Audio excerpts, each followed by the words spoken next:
Yes, just like that. This will be more than enough to assassinate Varka. I'm going to assassinate Varka. I need ideas for assassinating the Grand Master. I went over this with Alice a long while ago. She stands with me and has even offered several ideas on how I might take him out. Of all her suggestions, this one seemed the most promising. Bring a full cart of Mondstadt's newest dandelion wine all the way here, and then, before Varka's very eyes, tip the entire cart over the cliff.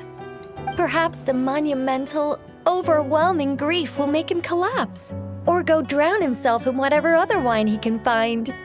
That doesn't sound like it'll work. Wait, no! Don't even think about doing something so horrible. When writing a novel, the author, naturally, seeks to be as extravagant as possible, especially when writing detective novels. If the opening lacks a striking turn, how is the rest of the plot meant to unfold? Alas, this will be my final attempt at writing detective novels. Oh, I suppose they call them crime novels in Inazuma. In any case, they all tell of crime. There's hardly a meaningful distinction. I also discussed it with Barbie, but our novel writing sessions always evolve into crime planning sessions. Methods of crime and puzzles of deduction. We have explored plenty of those, yet the plot would not advance. The Angel Killer case. Try as they might, the culprit remained elusive. The desperate detective rushed into the crowd, then shouted the revered names of the 4 great rulers at the sky. Whoosh! Pitter-patter. Boom!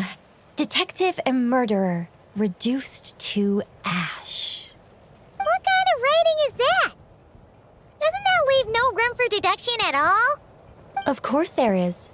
It was only through painstaking deduction that the detective finally discovered the names of the 4 great rulers, learning also that shouting them at the sky would inevitably reduce one to ash. My point exactly. Simply deducing who the culprit is has become dreadfully unoriginal. The subject of one's deductions must be something more creative. I even thought of having a Seelie detective, an angel who, longing to become a detective, became a Seelie, and by some twist of fate, ended up as a detective's assistant. All Seelies love to guide people, so this one went about leading the detective from case to case. I found the idea rather interesting. Come to think of it, the Seelie detective and the Angel Killer case seem far more interesting than assassinating the Grand Master.